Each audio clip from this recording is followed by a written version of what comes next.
नमस्कार। बिहार की बात में आपका स्वागत है।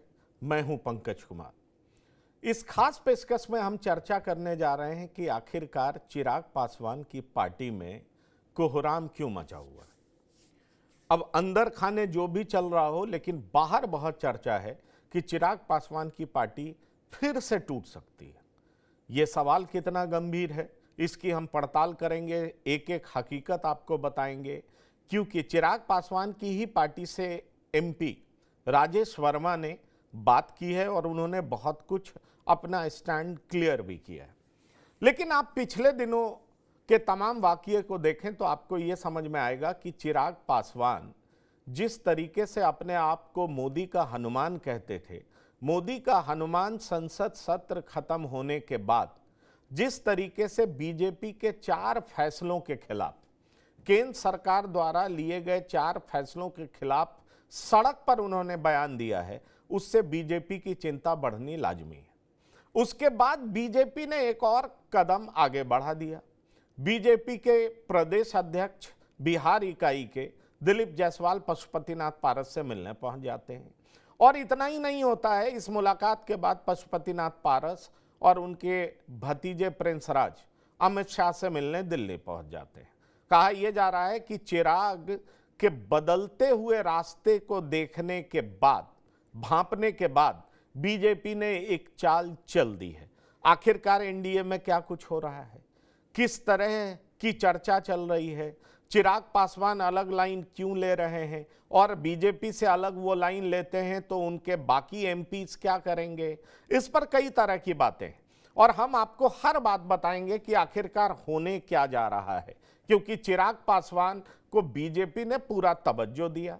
पशुपतिनाथ पारस को एक भी सीट आवंटित बीजेपी लोकसभा चुनाव से पहले नहीं की, लेकिन चिराग पासवान 5 सीट जीतने के बाद जिस तरीके से इन दिनों बयान दे रहे हैं उसके कई मायने निकाले जा रहे हैं। ऐसा लग रहा है कि सत्ता में बने रहकर भी चिराग पासवान विपक्ष का काम कर रहे हैं। उनकी बातों का स्वागत कांग्रेस कर रही है, उनकी बातों का स्वागत आरजेडी कर रही है। ऐसे में चिराग को लेकर के क्या पॉलिटिक्स होने जा रहा है वो हम आपको बताने जा रहे हैं। आइए पहले सुनते हैं कि राजेश वर्मा ने क्या कहा है, जो कि खगड़िया से एमपी हैं। उसके बाद हम शुरू करेंगे चर्चा। जहन में ख्याली पुलाव बनाना ही चाहिए।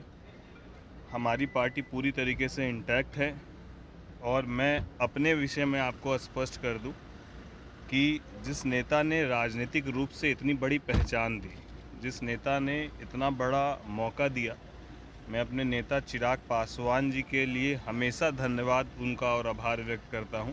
राजनीति लंबी नहीं हो, लेकिन जितने दिन की राजनीति हो वो ईमानदारी से जिसके साथ हो वो हो। तो मेरी ईमानदारी मेरे नेता के प्रति सदैव रहेगी, चाहे राजनीति फिर आगे नहीं करनी हो वो मंजूर है। लेकिन नेता के साथ कभी दगाबाजी ना हम कभी कर सकते और ना कभी जीवन में करेंगे। मैं बिल्कुल हमेशा उनके साथ और उनके लिए गए निर्णयों के साथ कंधे से कंधे मिलाकर चलने वाला हूं। जी हाँ, तो ये आपने सुना राजेश वर्मा को। राजेश वर्मा खगड़िया से चुनाव जीते हैं और चिराग की पार्टी से जीते हैं। राजेश वर्मा अपनी वफादारी जता रहे हैं, दिखा रहे हैं, प्रेस को बता रहे हैं, पर क्या जो कह रहे हैं वही सही है या कुछ और होने जा रहा है? क्या चिराग पासवान एनडीए से दूर जा रहे हैं और जा रहे हैं तो कब और किस समय जाएंगे, क्यों जाएंगे, ऐसी नौबत क्यों आ गई है? हनुमान अपने राम से दूर क्यों जाएगा और हनुमान को कमजोर करने के लिए राम चाल क्यों चलेंगे? ऐसी कई सारी वाकये, ऐसी कई सारी बातें जो हम आपके साथ साझा करेंगे। हम आपको बताएंगे कि आखिरकार एनडीए में चल क्या रहा है। हमारे साथ जुड़ रहे हैं कुछ मेहमान जिनसे हम आपका परिचय करा दें। हमारे साथ जुड़ चुके हैं सरोज सिंह, बहुत स्वागत है। बिहार की राजनीति पर पैनी नजर रखते हैं, वरिष्ठ पत्रकार हैं। हमारे साथ अरुण पांडे जी जुड़ चुके हैं, वरिष्ठ पत्रकार हैं, बिहार की राजनीति को बखूबी समझते हैं। आपका बहुत स्वागत है। और हमारे साथ डॉक्टर संजय कुमार जुड़ चुके हैं, देश की राजनीति, बिहार की राजनीति पर एक्सपर्ट कमेंट्स करते हुए आप इन्हें विभिन्न माध्यमों के जरिए भी देख सकते हैं, राजनीतिक विश्लेषक हैं। तो निश्चित तौर पर आप तीनों मेहमानों का बहुत बहुत स्वागत है। सरोज सिंह जी, मैं आपके पास आना चाहूंगा।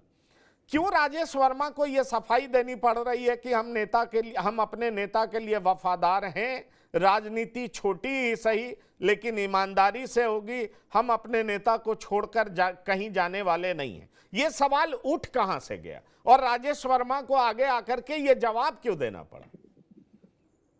देखिए पंकज भाई, ये जो सवाल उठ रहे हैं बिहार के सियासत में चिराग पासवान को लेके, जो चिराग पासवान के पॉलिटिक्स को समझते हैं वो ये जानते हैं कि ये सवाल अभी आगे भी उठते रहेंगे।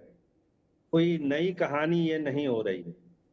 अभी राजेश वर्मा वाली पहले बात बता देते हैं, फिर चिराग पर बताएंगे कि राजेश वर्मा और जो तमाम सांसद हैं लगातार उनकी मीटिंग हुई। परसों ही 1-to-1 मीटिंग राजेश वर्मा की चिराग पासवान के साथ हुई। इससे पहले पटना में जो 4 सांसद थे उनके साथ राजू तिवारी और तमाम की बैठक हुई। वो अपनी प्रैक्टिस कर रहे हैं और बयान सब जो आ रहा है आपने दिखाया ही है, वफादारी का बयान सब आ रहा है। लेकिन खेल इतना आसान भी है नहीं, क्योंकि चिराग पासवान जो राजनीति करते हैं लोकसभा में और विधानसभा में अलग अलग सियासत करते हैं। लोकसभा में उनका मापदंड अलग होता है, विधानसभा में अलग होता है। लोकसभा में वो समझौता कर रहे, हम लोग बराबर चर्चा करते थे चुनाव के दरमियान कि लोकसभा में उनको किसी गठबंधन के साथ ही चुनाव लड़ना है, चाहे उनको 1 सीट मिले 2 सीट मिले, वो लड़ेंगे गठबंधन के साथ। लड़ा भी उन्होंने चुनाव। विधानसभा की बात जैसे आती है, जैसे झारखंड में अभी विधानसभा चुनाव होना है, बिहार में भी अब हो ही जाना है देर सबेर, इस साल हो जाए अगले साल हो जाए, तो ये एकदम मान के चला जाए। कोई हैरान खबर नहीं, ब्रेकिंग न्यूज नहीं है कि चिराग पासवान अलग ही चुनाव लड़ेंगे, चाहे वो झारखंड में हो चाहे बिहार में हो। बिहार में भी वो 243 पर ही उनको लड़ना है। वो एनडीए गठबंधन या फिर तेजस्वी यादव के गठबंधन के साथ चुनाव लड़ने वाले नहीं है।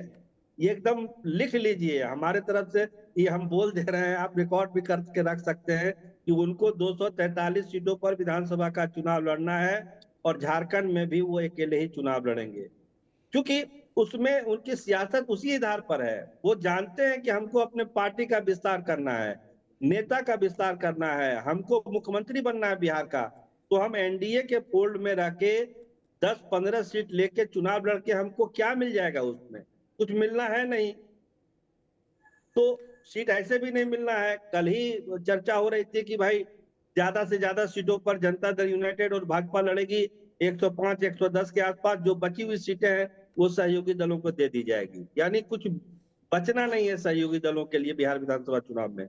नॉमिनल एक प्रेजेंटेशन होना है बस। तो चिराग पासवान जानते हैं कि हमको अलग लड़ने से ही हमारी पार्टी आगे बढ़ेगी, हम आगे काम कर सकते हैं, तो वो करेंगे, उसमें कोई हैरानी वाली बात नहीं है। जहां तक सांसदों की छूट वाली बात है, उस खबर में दम है। बीजेपी चाहती है कि चेक एंड बैलेंस बना के रखा जाए चिराग पासवान के साथ। ज्यादा अगर जमीन अपना छोड़ेंगे, तो गांव देहात में हम लोग कहावत करते हैं कि लेयर छोड़ देना, अगर ज्यादा लेयर ये छोड़ेंगे तो बीजेपी अपना ऑपरेशन करेगी। हमको लगता है कि बीजेपी भी देर कर रही है, इधर से देरी नहीं है, देरी बीजेपी के तरफ से है कि कब वो ग्रीन सिग्नल देती है। राजेश वर्मा कुछ बोले और दूसरे लोग कुछ बोले, लेकिन जो खबरें हैं कि बीजेपी की तरफ से ही डिले है, नहीं तो ये ऑपरेशन तो कब का कब पंकज भाई हो गया रहता। ये ऑपरेशन कब का हो गया रहता, ये आप बहुत बड़ी बात कह रहे हैं। अरुण पांडे जी, एक बड़ा सीधा सा सवाल है। चिराग पासवान पिछले विधानसभा चुनाव में अकेले चुनाव लड़कर देख चुके हैं, एक एमएलए उनका जीता था और वो एमएलए भी जेडीयू में चले गए। चिराग पासवान को हाथ में मिला लड्डू और उसके बाद हालत ये हुई कि एनडीए में भी नहीं रह पाए, एनडीए से उनको निकलना पड़ा और उनकी पार्टी में टूट हो गई। सवाल यह उठता है कि वही गलती चिराग पासवान फिर से दोहराना चाह रहे हैं या सिर्फ बीजेपी को धमकी दे रहे हैं? नहीं, अब पंकज जी ने जितनी बात अब बताई, थोड़ा सा हम सरोज जी का जो आकलन है वो थोड़ा उससे मेरी भिन्न रहा है। वो क्यों ये गलती दोहराएंगे? विधानसभा का पिछला चुनाव वो नीतीश कुमार को हराने के लिए, जीतने के लिए वो लक्ष्य ही नहीं था। चुनाव था नीतीश कुमार को डिसलॉज करना, और लड़े। तो ये बात सही है कि नीतीश कुमार एक तरह से डिसलॉज हो ही गए। विधानसभा में, असेंबली में तीसरी बड़ी पार्टी बनी। भाजपा साथ नहीं दी होती, भाजपा गठबंधन धर्म का पालन न की होती, तो नीतीश कुमार को मुख्यमंत्री की कुर्सी कैसे मिली? अब रही बात की अभी जो 4 स्टैंड जिस पर कि चिराग पासवान ने एनडीए को, खासकर बीजेपी को असहज करने वाला स्टैंड की, इसके कारण बीजेपी के रैंक एंड फाइल में भारी नाराजगी, क्षोभ है कि आखिर इस दल में रहते हुए विपक्ष की भाषा क्यों बोल रहे हैं, वो ऐसी बात क्यों कर रहे हैं जो कांग्रेस को भी अच्छी लग रही है और राजद को भी अच्छा लग रहा है। लेकिन चिराग की लाचारी है वो एनडीए के साथ रहना, बीजेपी के साथ रहना। यहाँ दो ही धुरी है बिहार में राजनीति की, एक और लालू प्रसाद है, दूसरी ओर लालू विरोधी मत आज बीजेपी या नीतीश कुमार को। तो फिर चिराग पासवान की अपनी वो 5% स्वजातीय जो पासवान वोट को लेकर के वो किसका अपना कुछ कर सकते हैं। आपने ठीक ही कहा कि असेंबली में लड़े कितनी सीट और जीते एक सीट, वो भी विधायक जो राजकुमार सिंह जाप मिले नीतीश कुमार के साथ, तो वो गलती नहीं दोहराएंगे। रही बात की चाहे वो बिहार में 243 सीटें हैं या झारखंड में जो सीटें हैं 75, तो उसमें वो अकेले चुनाव लड़ने का हाँ बार्गेन कर रहे हैं। अभी एक तो प्रेशर पॉलिटिक्स है असेंबली चुनाव को, याद होगा पिछले चुनाव में नीतीश कुमार उनको 30 सीट भी देने को तैयार नहीं, और नीतीश कुमार का तब एक अपना अंदाज है राजनीति करने का भी, बीजेपी भी कुछ नहीं कर पाई और अंत में चिराग को बाहर हो जाना पड़ा था। चिराग अकेले लड़े और उन्होंने कहा कि हम नीतीश को हराएंगे, लेकिन अंदरूनी भाजपा से तो उनकी मिली भगत रही। मुझे भरोसे की जानकारी आपको बताते हैं, कुछ ऐसे कैंडिडेट्स जिसको बीजेपी में जगह नहीं मिली, तो बीजेपी के नेताओं ने बात की थी चिराग से कि आप एकोमोडेट कर लीजिए, और वो एकोमोडेट हुए भी, भले ही चुनाव हार गए। तो कुल मिला जुलाकर अभी जो नरेंद्र मोदी के हनुमान बने हुए थे, हाँ ये सही है कि जो हनुमान लंका जलाने की बजाय अयोध्या में ही खलल डालने में शुरू कर दिया। जो अभी ये 3-4 स्टैंड आया, जिसमें चाहे वो लेटरल एंट्री का सवाल हो, चाहे वो कोटा विदिन कोटा का सवाल हो, या फिर वक्फ कानून में संशोधन का सवाल हो, तो ऐसे मुद्दे पर जो एक तेवर दिखाई, देखिए चिराग की का भी लंबा राजनीतिक जीवन है, अपने लोगों को वो एड्रेस कर रहे हैं, इतनी बात सही है, लेकिन वो एनडीए से बाहर जाने की न कोई भविष्य है और न कोई स्थिति बन रही है। जहां तक अब जो उनके सांसद है, अब तो साला बहनोई तो इस बार साथ रहे, भले चाचा भतीजा पिछली बार साथ नहीं रहे, लेकिन साला बहनोई के तो साथ रहने में 5 एमपी हैं, तो 2 में तो अभी फिलहाल शक नहीं है। अब जो अभी आपने खगड़िया के एमपी की बात सुनाई, कोई कसम चुनाव में होता है क्या? जो कुछ कह रहे हैं कल साथ रहेंगे कि नहीं रहेंगे, उनका कारोबार, उनकी पृष्ठभूमि। अब ठीक है कि लोजपा के टिकट पर वो चुनाव लड़े, तो क्या कुछ कितनी उन्होंने भगीरथ तपस्या की टिकट के लिए, चुनाव लड़ने के लिए, और नरेंद्र मोदी का क्या प्रभाव रहा वो भी जनता जानती है कि उनकी क्या पहचान थी। और वो चुनाव में जीत जाना एक अलग विषय है, ठीक है, वो चिराग के कैंडिडेट थे, उन्हें जीत मिली, लेकिन जो बात उन्होंने बताया, आखिर आपने ठीक ही सवाल किया कि सफाई देने की जरूरत क्यों आ पड़ी कि नहीं वो चिराग के साथ ही रहेंगे, चिराग ने उन्हें पहचान दी, चिराग ने उनको, चिराग के बदौलत वो सांसद बने। जिस तरह के चुनाव में आजकल तो दुकान खुलती है टिकट के लिए भी, अब उसे कोई दल अछूता नहीं है, तो जिसके पास धन बल, बाहुबल और जाति बल हो, वो तो कहीं भी बेड़ा पार लगा लेता है। ये बिहार की राजनीति एक सच्चाई होगी, मैं इशारों में सारी बात कह रहा हूँ, इससे कोई दल अछूता नहीं। बिल्कुल जी। पंकज जी, जो सवाल आज चिराग को लेकर आपने की है, मैं मानता हूं कि चिराग किसी फोल्ड में, हाँ अब वो सहमत का खेल हो रहा है। देखिए चिराग ने इस तरह का तेवर दिखाया, तो पशुपति पारस से पटना में मिलने चले गए दिलीप जायसवाल, हाँ, और दिल्ली में यही तो हैरानी की बात है। हैरानी की बात यह है कि दिलीप जायसवाल जिस दिन मिलने जाते हैं, उस दिन, उससे कुछ दिन पहले ही बीजेपी द्वारा यह क्लियर किया जाता है कि पशुपतिनाथ पारस एनडीए का हिस्सा नहीं, और पशुपतिनाथ पारस के तरफ से भी बयान आता है कि हम हर सीट पर चुनाव लड़ेंगे विधानसभा चुनाव में, और अचानक दिलीप जायसवाल उनसे मिलने चले जाते हैं। फिर इनकी मुलाकात अमित शाह से हो जाती है। Doctor Sanjay, pressure counter pressure, ये थमेगा कहां? ये आपको क्या दिखाई पड़ता है? क्योंकि बिहार विधानसभा चुनाव से पहले हनुमान बागी होते दिख रहे हैं, उनकी भाषा बदलती हुई दिख रही है, जो कोर 4 इश्यूज हैं उस पर बिल्कुल अलग लाइन लेते हुए दिख रहे हैं। क्या मतलब है इसका? क्या ये सिर्फ प्रेशर टैक्टिक्स है, हार्ड बार्गेन है, या कुछ और है? नहीं, ये प्रेशर टैक्टिक्स भी है और हार्ड बार्गेनिंग भी है, दोनों है। रह गई बात कि जिस तरह से इन्होंने अपना रुख बदला है, ये तो विपक्ष का रुख है। जातीय जनगणना पर इन्होंने कहा कि हाँ होना चाहिए, बीजेपी का स्टैंड क्या चिराग जी को पता नहीं है? 1951 के सेंसस के बाद उसके साथ तो शेड्यूल कास्ट और शेड्यूल टाइप का सेंसस तो हो ही रहा है। तो कास्ट सेंसस को लेकर के जब इन्होंने कांग्रेस के सुर में सुर मिलाया, विपक्ष के सुर में सुर मिलाया, तभी तो बीजेपी के कान खड़े हो गए। और वहीं से चीजें जाकर के इनके जो बहनोई हैं अरुण भारती, उन्होंने ही पारस जी के बारे में कहा था कि वो एनडीए में से तो बाहर हो गए हैं। दिलीप जायसवाल ने जाकर के मुहर लगा दी कि नहीं नहीं नहीं, बजाते उनको भेजा गया कि जाइए आप। अमित शाह को बुके देते हुए तस्वीर सार्वजनिक हुई जो पारस जी को दे रहे हैं, या अमित शाह ले रहे हैं, प्रिंस राज के साथ तस्वीरें शेयर किए। तो चाहे जितना भी ये प्रेशर पॉलिटिक्स कर लें, इनको अपनी जमीन पता है। ये 5% पासवान वोट के बदौलत ये पूरे दलित समाज के वोट को एकजुट कर लेंगे और बिहार में एक नया ताकत पैदा कर देंगे, समीकरण बदल देंगे, मुझे ऐसा नहीं लगता है। और बिल्कुल जो दो सांसद हैं, शांभवी चौधरी और जो दूसरे हैं राजेश वर्मा, बिल्कुल ये संघर्ष की उपज नहीं है। बस ये तो टिकट इनको कैसे मिला है सबको पता है, कैसे उपकृत किए इन्होंने पार्टी को और पार्टी ने बदले में इनको टिकट से नवाज दिया। अशोक चौधरी तो पहले ही अमित शाह से मिला है, तो इनको पाला बदलने में और ये बदलने में कितना समय लगेगा, कितना वक्त लगेगा। रह गई बीना देवी क्या, तो बीना देवी तो पहले ही अपना स्टैंड एक बार दिखा चुकी है जब वो पारस जी के साथ रही थी। ये कहते थे कि हम गद्दार को टिकट नहीं देंगे, तो जो इनके वफादार थे उनको इन्होंने कहाँ टिकट दिया।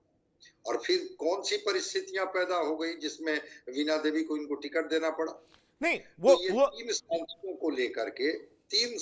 को लेकर के जो आपके सवाल हैं, बीजेपी जिस दिन चाहेगी और जब चाहेगी, बीजेपी को पता है कि किनको बाई सिक्योरिटी चाहिए, किनको और क्या चाहिए, वो सब पता है बीजेपी। नहीं, आप बड़ी बात कह रहे हैं और सरोज सिंह आप भी यही बात कह रहे थे, जिस दिन चाहे जब चाहे। वो जिस दिन कब आएगा और जब कब आएगा, कैसी परिस्थिति बनेगी, उस दिन जो सांसद हैं वो इधर आ जाएंगे, पार्टी में टूट हो जाएगी। हम यही जानना चाहते हैं वो कौन सा पॉइंट होगा, क्योंकि अभी तो प्रेशर काउंटर प्रेशर चल रहा है। यह साफ दिखाई पड़ता है कि शांभवी चौधरी अशोक चौधरी की बेटी हैं, उनको तो तय करना होगा। जहां तक सवाल है वीणा सिंह, तो वीणा सिंह भी अपने जगह पर अपने वोटरों को पहले देखेंगी ना कि मेरा वोटर कौन है। और जहां तक राजेश वर्मा का सवाल है, तो वो भी क्या करेंगे, अभी कह रहे हैं कुछ लेकिन करेंगे क्या। सवाल ये उठता है कि वो कौन सा पॉइंट है जहां पर इस तरह का विभेद सामने आ सकता है और इनके सांसद एक बार फिर, जैसे पिछली बार हुआ था, एक बार फिर दूसरे पाले में जा सकते हैं। क्योंकि आप इस राजनीति को कैसे देखते हैं कि अचानक पशुपतिनाथ पारस, प्रिंस पासवान की मुलाकात अमित शाह से हो जाती है। इसके राजनीतिक मायने तो काफी गंभीर दिखाई पड़ते हैं। चलिए, एक तरफ ये हम कह सकते हैं चिराग ने प्रेशर बनाया तो काउंटर प्रेशर बीजेपी के तरफ से दिखा दिया गया, पर इससे आगे क्या दिख रहा है? कब टूट सकती है चिराग की पार्टी, कैसे टूट सकती है चिराग की पार्टी? यह सवाल बड़ा गंभीर है, क्योंकि अगर आप पावर कॉरिडोर की बात करें तो यह चर्चा बहुत आम है। सरोज जी, आपसे पूछ रहा हूं, सरोज सिंह जी आपसे पूछ रहा हूं। हेलो, हाँ, आपसे पूछ रहा हूं ये सवाल। हमको जी, हमसे पूछ रहे हैं? जी जी। देखिए, जो आप एक तारीख की बात करते हैं, समय की बात करते हैं, तो आपको थोड़ा इंतजार करना पड़ेगा। जैसे अभी अरुण सर ने कहा, सब मात का खेल चलेगा, प्रेशर पॉलिटिक्स का खेल चलेगा। अभी जो राज्यों के चुनाव होने हैं, राज्यों के चुनाव तक बीजेपी बहुत सारी चीजों का इंतजार कर रही है। और अगर जनता दल यूनाइटेड को भी थोड़ी सी ढील दी गई है तो इसी 4 राज्यों के चुनाव तक ही है। जो नकेल कसने वाली बात है, जो चुनाव हो जाएंगे विधानसभा के, उसके रिजल्ट क्या आते हैं, इस पर बहुत कुछ निर्भर करेगा कि बीजेपी बिहार को लेके अपना स्टेप क्या रखेगी, क्या अप्रोच होगी, उसकी पॉलिसी क्या होगी। लेकिन इतना तय है कि बीजेपी ने ये मोटे तौर पर ये मान लिया है कि चिराग पासवान कभी भी आउट ऑफ रेंज जा सकते हैं। और क्योंकि जिस तरह की राजनीति, अभी हमने पहले भी कहा, जिस तरह की राजनीति करते हैं, देखिए उनको मुख्यमंत्री का चेहरा चाहिए, वो उनको मुख्यमंत्री बनना है बिहार के। उनके कार्यकर्ताओं से पूछिए, नेताओं से पूछिए, ऑफ द रिकॉर्ड बड़े नेताओं से पूछिए कि भाई चिराग तो मुख्यमंत्री हैं, तो वो तो वैकेंसी है नहीं, और 12-15 सीट पर आप मुख्यमंत्री का चेहरा बन नहीं सकते हैं। तो आप इंतजार कर लीजिए, भले आपको पर्दे के पीछे भी सब चीज नहीं दिख रहा हो, लेकिन होना यही है। चिराग पासवान को अलग चुनाव लड़ना है, और बीजेपी राज्यों के चुनाव का इंतजार कर रही है। जिस दिन रिजल्ट चुनाव आ जाएंगे, रिजल्ट जिस तरह से आएंगे, उसी आधार पर बीजेपी अपना फैसला लेगी। और ठीक कहा संजय सर ने, हमने भी यही कहा था कि बीजेपी को सोचना है कि इन 3 सांसदों को उसको कब लेना है। चिराग पासवान, राजेश वर्मा, सांबवी चौधरी, इसको नहीं देखना। देखिए, जनता दल यूनाइटेड के मंत्री हैं अशोक चौधरी, उनकी बेटी है सांबवी चौधरी। जनता दल यूनाइटेड के एमएलसी हैं दिनेश सिंह, उनकी पत्नी है बीना देवी। और राजेश वर्मा की तो चर्चा हो ही गई, उनके कारोबार की, गुंडा बैंक और तमाम तरह की चर्चा हो ही गई यहाँ पे। तो दिक्कत कहीं नहीं है, दिक्कत भाजपा के डिसीजन लेने का, वही समय का इंतजार है। विधानसभा चुनाव के राज्यों में चुनाव हो जाएंगे, यहाँ पे बाई इलेक्शन बिहार में हो जाएगा। उसके बाद जैसी परिस्थितियां बनेगी, अपना बीजेपी अपना फैसला लेगी। लेकिन चिराग को लेकर बीजेपी के मन में कहीं अब कोई दुविधा वाली बात नहीं है। बीजेपी के बड़े नेताओं से आप पटना में बात कर लीजिए, साफ साफ कहेंगे, अरे चिराग का क्या है, चिराग का क्या करेंगे वो तो हम लोग को मालूम ही है। यही सब ही यूज करेंगे, अरे चिराग का क्या करेगा वो तो हमको मालूम ही है। तो इसमें कोई हैरान करने वाली बात नहीं है पंकज भाई। हैरान करने वाली बात नहीं है, आप ये कह रहे हैं। अरुण पांडे जी, क्या चिराग अपना स्टैंड अलग इसलिए कर रहे हैं क्योंकि उनको लग रहा है नीतीश कुमार कमजोर हो रहे हैं, और नीतीश कुमार कमजोर हैं तो हमें अब अपना अलग स्टैंड बनाना चाहिए? क्या चिराग को यह लगने लगा है कि 18 साल नीतीश की सत्ता के बाद अब एनडीए के पक्ष में माहौल नहीं है, बिहार में लोग परिवर्तन चाहते हैं, इसलिए चिराग उस स्पेस को भरने में लग गए हैं, इसलिए बीजेपी से अलग स्टैंड दिखाने लगे हैं? क्या इसके पीछे आपको राजनीति ये दिखाई पड़ती है? नहीं, चिराग को कोई भी राजनीति होगी, पहले तो उन्हें सड़क पर आना होगा। केंद्रीय मंत्री परिषद में जो मंत्री हैं, वहां एनडीए में रह करके विरोध करेंगे, तो पहले तो पार्टी के टूटने का सवाल, मैं सहमत हूं सरोज जी से, और संजय जी कह रहे हैं कि जो 5 दलों सांसद हैं उनके उसमें विभेद होने में 2/3 चाहिए। तो 3 एक तरफ और 2 एक तरफ, वहां तो कोई झंझट नहीं है। बीजेपी जब चाहेगी वो ऑपरेशन कर लेगी, बिकने को तैयार। रही बात की, एक बात जो अभी कास्ट सर्वे की बात आई है, जो विपक्ष ने मुद्दा बना लिया है, मैं मानता हूं पंकज जी, अभी इस समय की मांग भी है, और इसको बीजेपी केंद्रीय नेतृत्व इसको टाल नहीं सकती है। जनगणना जो 2011 से ड्यू है, और 26 में जो परिसीमन होना है, उसके पहले जनगणना करानी, अब जल्द ही ये शुरू होने वाला है। तो कास्ट सेंसस तो अब होकर रहेगा, इसको नरेंद्र मोदी अब टाल नहीं सकते हैं। जैसे आरक्षण का इश्यू को लेकर के संविधान खत्म करने को, जिस ढंग से 18वीं लोकसभा के चुनाव में नतीजे देखने को मिले, तो अब नरेंद्र मोदी और अमित शाह की भी वो कार्यशैली, वो टोन टेम्पर वो है नहीं। हाँ ठीक है, सरकार चलाने में वही हनक कायम है जो चाहती है भाजपा, जो चाहती है उस ढंग से नरेंद्र मोदी चल रहे हैं। लेकिन जातीय सर्वे वाला बात, जिसमें कि अभी कांग्रेस ने भी सराहना की, राहुल गांधी ने तो इसको अपना एजेंडा बना लिया है, राजद की मांग है, और नीतीश कुमार भी मांग करते। मैं कल ही देख रहा कि वो अभी यहाँ सीतामढ़ी के सांसद हैं देवेश चंद्र ठाकुर, जो परिषद के सभापति थे, उन्होंने भी बड़ी पुरजोर वकालत की कि भाई हमारे नेता तो नीतीश कुमार पहले से ही जातीय सर्वे कराने की मांग करते रहे, तो ये क्या बुरा है, हम भी समर्थन करते हैं। तो दल के अंदर यदि सत्तारूढ़ दल में अब जदयू भी इस मांग का समर्थन है, तो ये मांग, और फिर पिछड़ों की राजनीति, बीजेपी का भी जो भी केंद्रीय नेतृत्व है, अब अपर कास्ट के वोट तो आज तारीख कहिए कि लाचार वोट है एक तरह से, भाई उसको लालू फोल्ड में जाएगा नहीं, यूपी में अखिलेश के फोल्ड में जाएगा नहीं। तो यहाँ तो जो राजनीति है उसमें जाति सर्वे वाला इशू पर मुझे लगता है कि कोई अब दल के अंदर अब एक इशू, जैसे इलेक्टरल एंट्री का सवाल है, चिराग ने एक अलग स्टैंड लिया, तो बैकफुट पर ही सही, तीसरे दिन विज्ञापन केंद्र सरकार ने रद्द कर दी, लेकिन वो सदा के लिए समाप्त थोड़े हो गया, अब फिर कहीं इसके लिए सहमति बनेगी। लेकिन अब जो कार्यशैली है नरेंद्र मोदी की, कोई नहीं चाहते हैं कि कोई इशू विपक्ष इसको उछाले और मुद्दा बनाए। इसीलिए अब वो अपने को कैरेट करने में देर नहीं करते। जैसे किसान आंदोलन हुआ, अंततः उन्होंने बिल वापस लिया। इतना दिन पहले किए होते तो किसान आंदोलन का भी वो स्वरूप नहीं होता। इस बार मैं देख रहा हूं कि नरेंद्र मोदी की कार्यशैली कुछ ऐसी है, लेकिन जहां तक चिराग का जो आप सवाल का जिस पर चर्चा आज कर रहे हैं, क्या बतासा के लिए मंदिर तोड़ेंगे? पहले चिराग को अपने सड़क पर आना होगा। यहाँ 243 सीट लड़के क्या, जैसे आज प्रशांत किशोर की भी एक नई दुकान खुलने वाली है और वो कह रहे हैं कि हम तो भाई एनडीए से हमारा ही मुकाबला होगा, राजद से मुकाबला नहीं होगा। तो चिराग की स्थिति कहाँ रहेगी? इसलिए चिराग इसी फोल्ड में रहेंगे। हार्ड बार्गेन कर रहे हैं कि पिछली बार जो उनके साथ हुआ है कि 30 सीट भी नहीं दी थी, अब तो 5 सांसदों वाली पार्टी है तो 30 सीट तो असेंबली की उनकी बनती ही।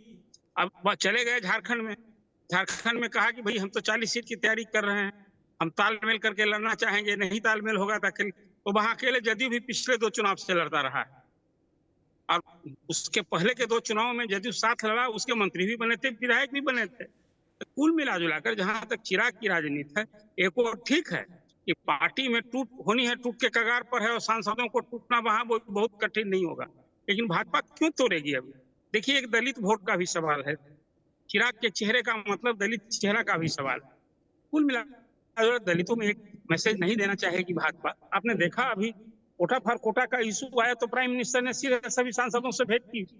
दलित सांसदों ने कहा कि नहीं, यहाँ क्रीम लेयर हम नहीं लागू करने वाले हैं, आपको क्यों इसके बारे में सोचा? ये बात आपने तो सुप्रीम कोर्ट ने जो कहा है कि कोटा विद इन कोटा की बात की है, तो कौन सा मैकेनिज्म केंद्र सरकार सोच रही है अलग है। नहीं, ठीक है, ये सारी बातें ठीक है, पर डॉक्टर संजय, एक बात मैं आपसे समझना चाहूंगा कि अचानक पशुपतिनाथ पारस को इतना इंपॉर्टेंस क्यों दे रही है बीजेपी? क्या सिर्फ काउंटर प्रेशर है या इससे आगे भी कुछ है? नहीं, पशुपति पारस जी को हमको लगता है कि एकोमोडेट करेगी बीजेपी। जिस धैर्य का परिचय पशुपति पारस जी ने दिया, इनके सारे सांसदों को किनारे लगा दिया गया, पारस जी और प्रिंस राज को भी टिकट नहीं दिया गया, तो बीजेपी फिर एक बार शायद इनको, कोई तो चर्चा कर रहे हैं कि इनको राज्यपाल बनाया जाएगा, कोई कह रहे हैं कि नहीं ये एक्टिव पॉलिटिक्स में ही रहेंगे और इनको एकोमोडेट किया जाएगा, हो सकता है कि मंत्रिमंडल में भी जगह दे दी जाए। देखिए, कल पारस जी से भी ये सवाल पूछा गया कास्ट सेंसस को लेकर के। सेंसस तो होना ही है, क्योंकि 25 वर्षों का टाइम फ्रेम था, अब उसके बाद डिलिमिटेशन की बात तो होगी ही नहीं, कैसे होगी? वो 25 साल का टाइम फ्रेम खत्म हो गया, इसलिए 26 में डिलिमिटेशन का ड्यू है, वो तो होना ही है।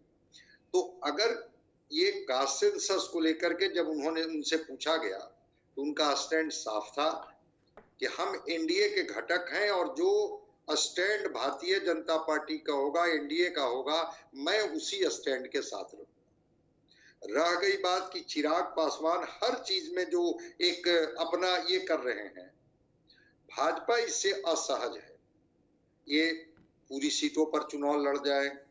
झारखंड में 81 सीट है, उसमें 28 सीट ट्राइबल का है, 9 सीट शेड्यूल कास्ट का है, बाकी सीटें हैं 40 सीट पर यही मजबूत है।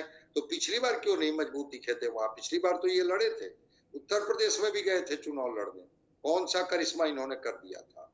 देखिए, 5 सांसद जीतने के बाद ये ओवर कॉन्फिडेंट है।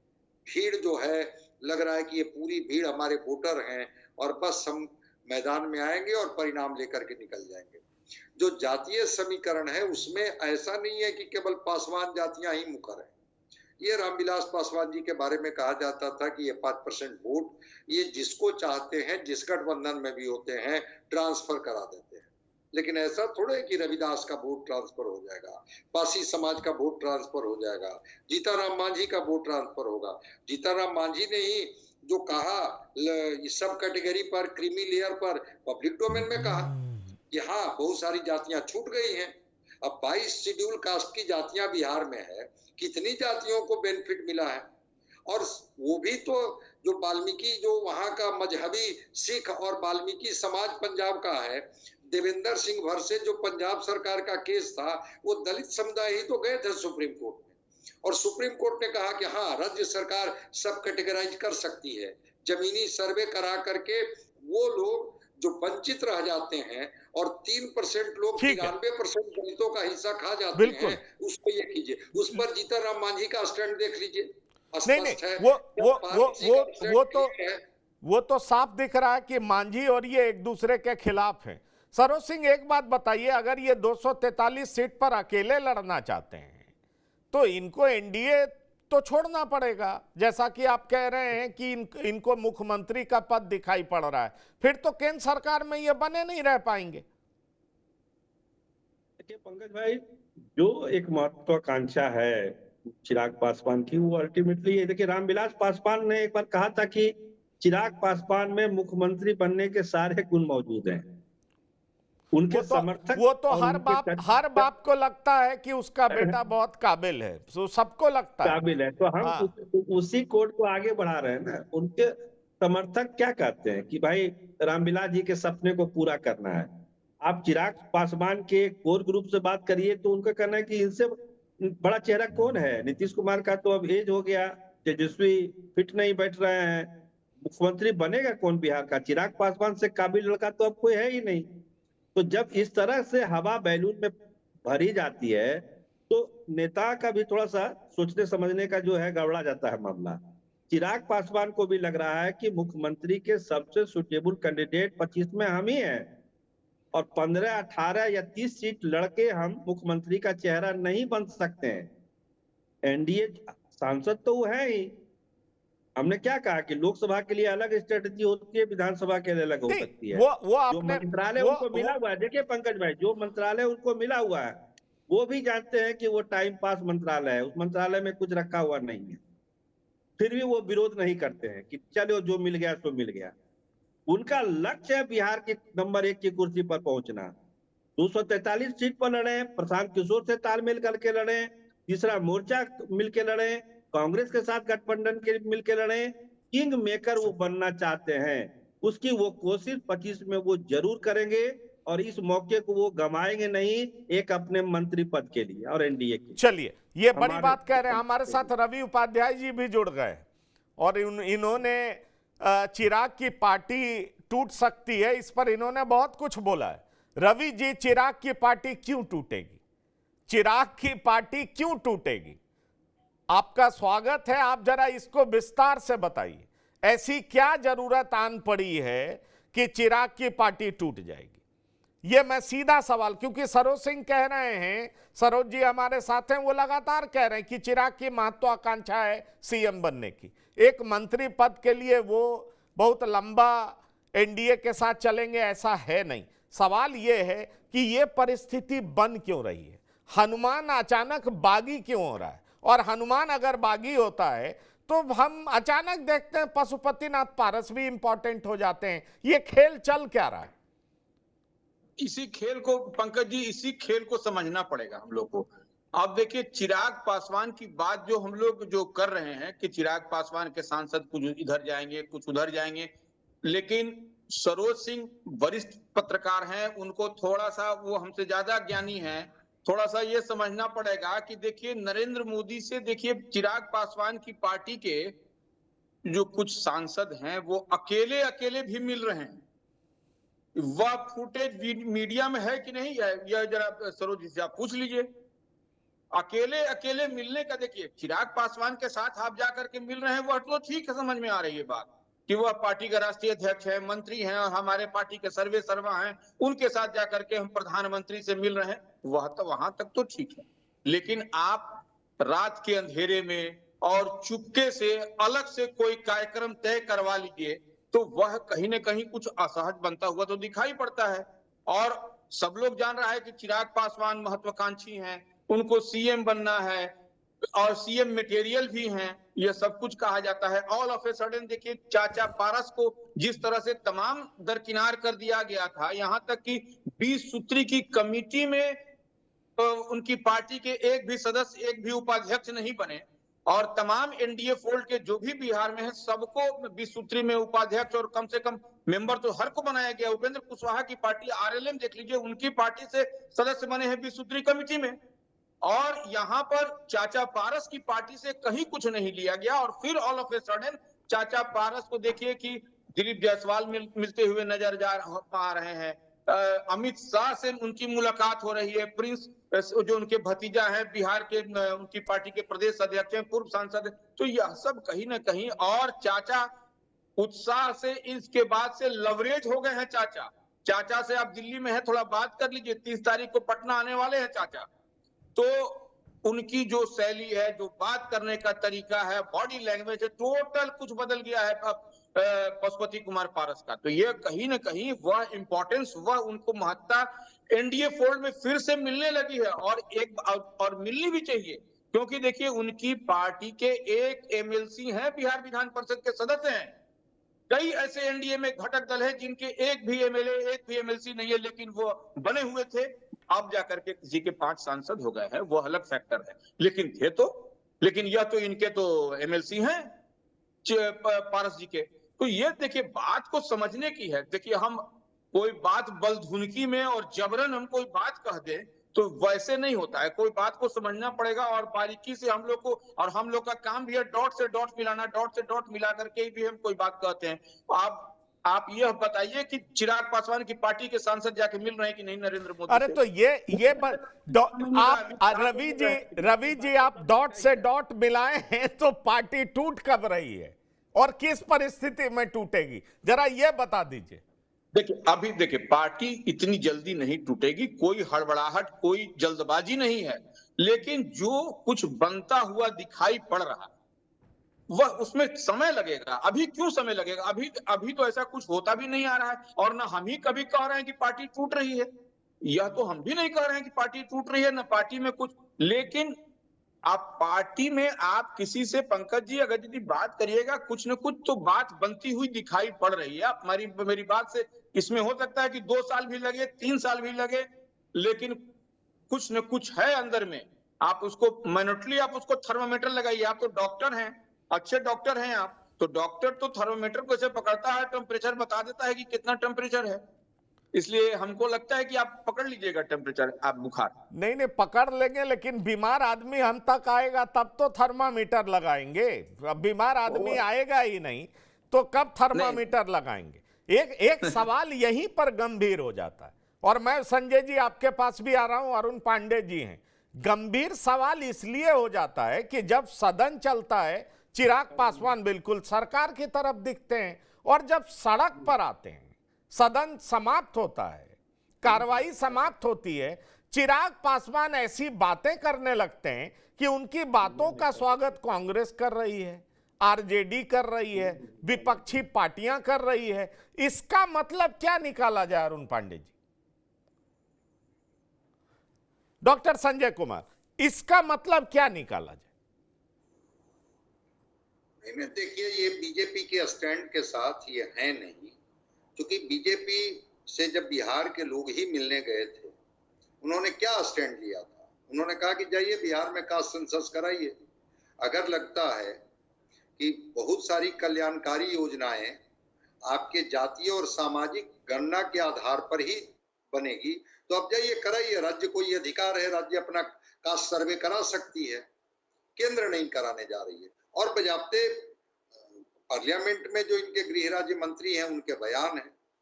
क्या बीजेपी उस स्टैंड से वापस जा रही है या इसके लिए तैयार हो रही है? क्योंकि कांग्रेस अभी तक कर्नाटका में तो सर्वे कराई, राजस्थान में कराई थी, अभी तक वो चीजें नहीं हो पाई है। हमें लगता है कि सेंसस के पहले या सेंसस शुरू होगा, रोहिणी आयोग की रिपोर्ट को सार्वजनिक करेगी।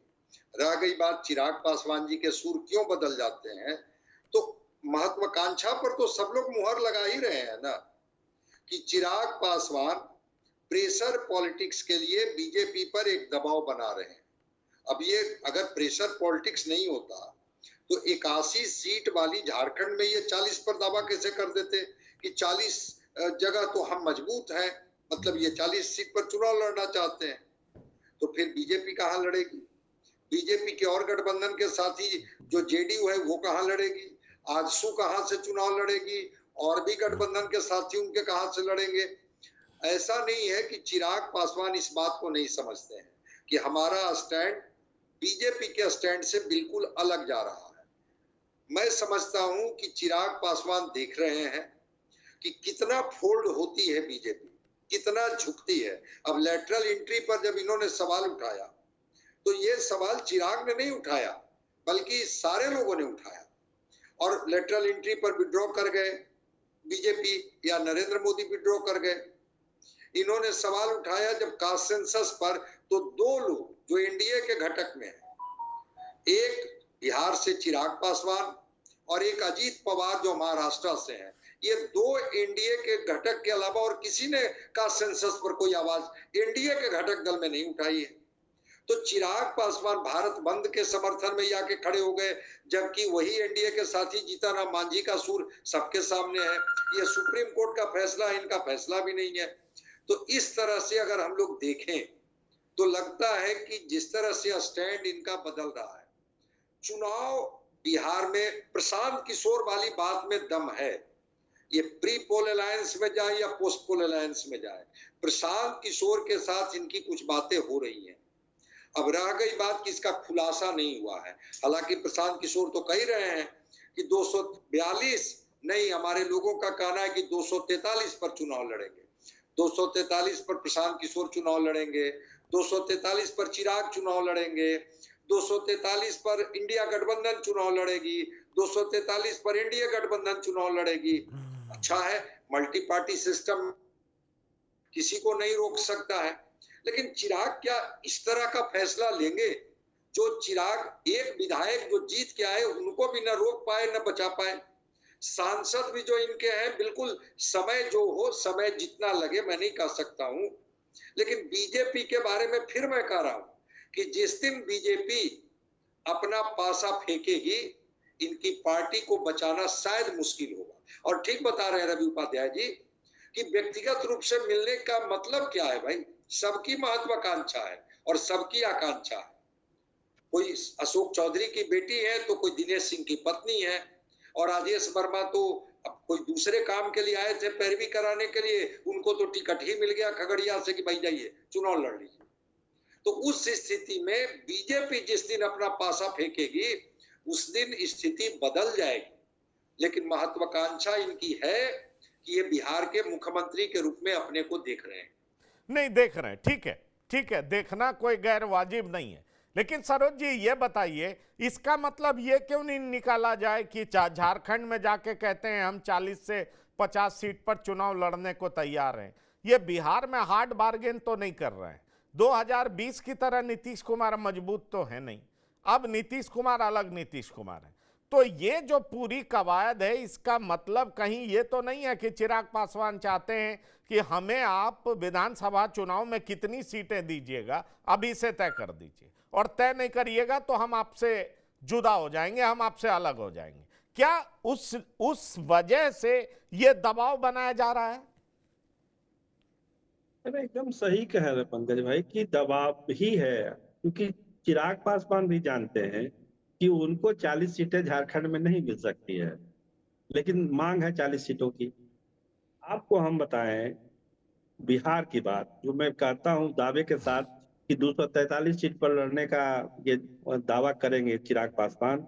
अभी कम से कम आज की तारीख में जब हम आपसे बात कर रहे हैं, 40 से 45 विधानसभा क्षेत्रों के उम्मीदवारों को कहा गया है लोजपा की तरफ से कि आप तैयारी शुरू करिए, आप तैयारी करिए चुनाव का। तो आपको क्या लगता है कि जो चिराग पासवान 40 सीटें झारखंड की मांग सकते हैं, वो 80 से कम सीटें बिहार में मांगेंगे 5 सांसद के रहने के बाद, और वो 80 सीट उनको मिलनी नहीं है, सब लोग जान रहे हैं। तो होगा फिर क्या? फिर लड़ाई अलग होगी। 243 सीट पर प्रशांत किशोर बोल तो रहे हैं, लेकिन उनको 243 कैंडिडेट भी तो चाहिए, तो तालमेल तो होगा। अभी जो प्रशांत किशोर वाली अच्छा, तो तालमेल की बात है, आप ये कह रहे हैं कि प्रशांत किशोर और चिराग पासवान का तालमेल संभव है आने वाले दिनों में? एकदम बात हो रही है। चिराग पासवान का जो कैंपेन हुआ जो लोकसभा चुनाव का, चाहे वो पप्पू यादव का हुआ हो, चाहे हिना साहब का हुआ हो, प्रशांत किशोर की पूरी टीम लगी हुई थी। पप्पू यादव के पीछे कौन टीम लगी हुई थी? चिराग पासवान ही, प्रशांत किशोर की टीम चाहिए पूर्णिया में, पूरा प्रणाम पूर्णिया से लेकर तमाम चीज। हिना साहब को बैक कौन कर रहा था? प्रशांत किशोर की टीम बैक कर रही थी उसको चुनाव में। लालू जी को फिर मैनेज हुआ, अपने तमाम चीजें आप जानते ही हैं वो सिवान में क्या हुआ। तो एकदम लाइन क्लियर है पंकज भाई, कहीं कुछ नहीं है। पार्टी को तोड़ना बीजेपी के लिए मिनट भर का काम है। अब पता नहीं रवि जी कैसे बोल रहे हैं 1-2, हम भी तो वही बात बोल रहे हैं ना कि तोड़ना बीजेपी के लिए एकदम आसान काम है। सिंगल मिलना, डबल मिलना वो अपनी जगह पर है, जब बीजेपी चाहेगी तोड़ लेगी अपनी सुविधा के अनुसार, लेकिन अभी उसको तोड़ना नहीं है, विधानसभा चुनावों के बाद उसको तोड़ना है। दूसरी बात है, क्या करेंगे चिराग पासवान, जो 40 सीट मांग सकते हैं झारखंड में, वो 80-85 से कम यहाँ मांगेंगे नहीं। नीतीश कुमार को बीजेपी फिलहाल नहीं छोड़ने जा रही, पहला प्यार नीतीश कुमार ही है, उसके साथ ही लड़ेगी, क्योंकि बीजेपी के पास कोई चेहरा नहीं है मुख्यमंत्री का, किसको आगे करके चुनाव लड़ेगी। तो नीतीश ही चेहरा है, मजबूरी में लड़ाए, प्यार से लड़ाए, मोहब्बत से लड़ाए, नीतीश को ही आगे करके चुनाव लड़ना है, उसमें फिर चिराग की कोई गुंजाइश बनती नहीं है। तो स्वाभाविक है अपना रास्ता देंगे। आप उनके पार्टी के सांसद को तोड़ेंगे तो चिराग पासवान चुप थोड़ी रहेंगे, वो भी तो अपना कुछ ना कुछ राजनीति करेंगे ही करेंगे। अभी दबाव की राजनीति कर रहे हैं, फिर खुल के राजनीति करेंगे, फिर खुलकर बोलेंगे। अभी पर्दे के पीछे बोल रहे हैं, फिर पर्दे के सामने आके बोलेंगे। बोलना तो उनको है ही, क्योंकि 25 ही ऐसा साल है जो चिराग पासवान के राजनीतिक भविष्य को तय करेगा, और वो फ्रंट फुट पर ही खेलेंगे 25 में, वो बैक फुट पर खेलने वाले खिलाड़ी पर नहीं नहीं है। खेलेंगे। तो रवि जी, एकदम क्या नहीं, सवाल क्या नहीं। आप रवि जी क्या आप मान रहे हैं कि अगर 80 सीट चिराग पासवान को नहीं मिला तो वो प्रशांत किशोर के साथ चले जाएंगे? नहीं, हम इसको नहीं मानते, हम इससे इत्तेफाक नहीं रखते हैं पंकज जी। प्रशांत, वो देखिए 80 सीट नहीं मिलेगा, वो 80 सीट की तो पहली बात मांग ही नहीं कर रहे हैं चिराग पासवान। 40 सीट मांगा उन्होंने झारखंड में, तो 80 मांगे नहीं मांगे बिहार में? हम मांगने की बात कर रहे हैं, मिलना तो अलग चीज है। देखिए, नहीं मांगने की ही बात कर रहे हैं। वहां अगर झारखंड में अगर आप देखिए उसको, अब झारखंड से जोड़ करके आप क्लब करके मत देखिए कि झारखंड में वो 40 मांगे हैं, वहां पर 81 सीट है, तो वह हम नहीं कह रहे हैं। अब 2014 में जब भारतीय जनता पार्टी के साथ लोजपा का अलायंस हुआ करता था, उस समय रामविलास पासवान थे, उस समय झारखंड का जब विधानसभा का चुनाव हुआ था, उस समय एकमात्र सीट सिकारी पाड़ा की सीट दी गई थी लोजपा को 2014 में। तो वह 2000 एक ही सीट मिली थी, उस समय रामविलास पासवान भी थे, सिकारी पाड़ा की सीट मिली थी उस समय। तो वो देखिए वहां पर समझने वाली बात है कि 2014 में भारतीय जनता पार्टी के साथ लोजपा मिलकर के झारखंड में लड़ी थी और एक सीट सिकारी पाड़ा के मिली थी, और उस समय झारखंड में बीजेपी की सरकार बनी थी, यह समझिए। और ठीक 2019 में चिराग पासवान की पार्टी से कह लीजिए या रामविलास पासवान की पार्टी से अलायंस गठबंधन नहीं हुआ, 2019 में सरकार नहीं बनी, जेएमएम के नेतृत्व में हेमंत सोरेन की सरकार बनी। यह कहने वाली बात है, ये तो सब कोई ऑन पेपर ऑन रिकॉर्ड है, कोई हम तो कह नहीं रहे। तो ये देखिए चिराग पासवान क्या उत्साह और जो लवरेज है वह इनका 5 सीट का मिलना, और वो झारखंड में जो मैसेज डिलीवर किए कि 40 सीट हमको चाहिए, वो देखिए वो प्रेशर पॉलिटिक्स ही है। पॉलिटिक्स प्रेशर, कोई भी नेता अगर बात करता है तो अपने कार्यकर्ताओं में उत्साह वर्धन के लिए तो यह बात कहेगा ही कहेगा, वह डिलीवर करता है इस तरह की बात। हमको 40 नहीं, उनको 7 ही चाहिए, 8 ही चाहिए, बाद में मैनेज करके वो सब कुछ 4, 3, 2 जो होगा वो होगा। तो ये इसी तरह से बिहार में 80 सीट की बात तो चिराग पासवान की पार्टी कतई नहीं कर रही है। अगर यदि आप 5 सब विधानसभा वाइज भी देखिए, 5 सीट का अगर आप निकालिए, 6-5 30 होता है, तो 30 नहीं, वो लोग 50 सीट की मांग यहाँ पर कर रहे हैं कि 50 सीट लोजपा को बिहार में चाहिए। सरोज जी कैसे कह रहे हैं 80 सीट बिहार में? नहीं, चलिए आपके हिसाब से हम 50 रवि भाई कि जो झारखंड में मांग सकते हैं वो 80 बिहार में मांगेंगे। नहीं, ठीक है, फेयर है ना सरोज। रवि जी सीट मिलना संभव है। रवि जी चलिए सरोज। लोकसभा के चुनाव में सबको याद होगा कि चिराग पासवान की पार्टी को हम कहते थे कि 5 से 6 सीट मिलेगी, सब लोग कहता था कि नहीं 5 से 100 सीट, 1-2 सीट मिल जाए बहुत है। तो ये देखिए नहीं, चलिए वो बात ठीक है, वो कि मेरा क्या स्टाइल है और हम कैसे काम करते हैं। नहीं, ठीक है, आपकी बात बिल्कुल ठीक है, उन्होंने अपना लॉजिक दिया, आप अपनी बात कह रहे हैं। मैं आपसे एक सीधा सवाल पूछ रहा हूं, अगर 50 नहीं मिला तो चिराग क्या करेंगे? नहीं, देखिए वो थोड़ी है कि उतर करके कोई नौका से भाग जाएगा। और गंगा जी में छलांग लगा देगा। 50 नहीं 40 30 पर देखिए वो बात तो मैक्सिमम नेता है, पार्टी के नेता है, तो वह तो मैक्सिमम तो मांगेंगे ही कि 50 नहीं तो चाहिए, 55 चाहिए। आप ये कहते हैं कि चिराग एनडीए छोड़ करके नहीं जाएंगे, ऐसा नहीं होने वाला, आप ये कह रहे हैं? कभी नहीं भी। अभी अभी वैसी कोई सिचुएशन, कोई ये नहीं है कि एनडीए छोड़ के वो जाए। नहीं, पर आप जो कह रहे हैं कि अकेले अकेले एमपी मिल रहे हैं, इसका क्या मतलब है? बिल्कुल। हाँ, देखिए, इसका क्या निश्चित रूप मतलब से- है? और हाँ, बीजेपी वही हम के बताते हैं। प्रधानमंत्री या बड़े नेता अकेले में क्यों मिल रहे हैं? क्या वही मतलब हम बताना भी चाह रहे हैं। मामला सेट कर रहे हैं कि अगर चिराग दगा दिए तो इनका एमपी सेट रखो, उधर पशुपतिनाथ पारस को भी तैयार रखो, मतलब काउंटर बैलेंस करने की ये पूरी तैयारी है, आप ये कहना चाह रहे हैं? एकदम एग्जैक्टली आप टू द पॉइंट वही बात तो कह भी रहे हैं जो बात हम कहना चाह रहे हैं। तो कि अगर चिराग का राग थोड़ा सा इधर उधर हुआ तो उसके लिए वो उनका पीछे से तैयारी है, बैकअप है वो, कि वो चाचा को भी तैयार रखो, चाचा को भी पीठ ठोक के रखो, इधर एमपी इस वक्त को भी अपना जो है, तो यह तो पॉलिटिक्स में होता ही है पंकज जी, यह कोई नई बात भी नहीं है। चलिए, अगर तो देखिए आप जो सोच रहे हैं वो हम बोल दे रहे हैं, ये अच्छी बात है ना? नहीं अरे डॉक्टर संजय, क्या आप भी मानते हैं कि बस सिर्फ प्रेशर टैक्टिक्स है, ये अभी एनडीए से बाहर नहीं जाएंगे? अनम्यूट करिए नहीं, हमारी आवाज मिल रही है? हाँ मिल रही है, बोलिए। नहीं, कह रहे हैं कि अरुण पांडे जी हम लोगों के साथ नहीं है क्या? एक बार जरा उनसे भी सवाल पूछिए। नहीं अभी नहीं है। अच्छा जी। हाँ, तो ये प्रेशर पॉलिटिक्स की जहां तक बात है, तो प्रेशर पॉलिटिक्स चिराग कर रहे हैं, लेकिन कुछ ज्यादा ही कर रहे हैं, जो मैं समझ पा रहा हूं। हम ये नहीं कहते हैं कि पार्टियों को अपनी हिस्सेदारी दबाव बनाने की जरूरत नहीं होती है, बिल्कुल होना चाहिए, हार्ड बार्गेनिंग करें, प्रेशर पॉलिटिक्स करें, लेकिन कुछ ज्यादा ही कर रहे हैं। और ज्यादा करने की वजह से ही भारतीय जनता पार्टी को पारस जी को तवज्जो देनी पड़ी।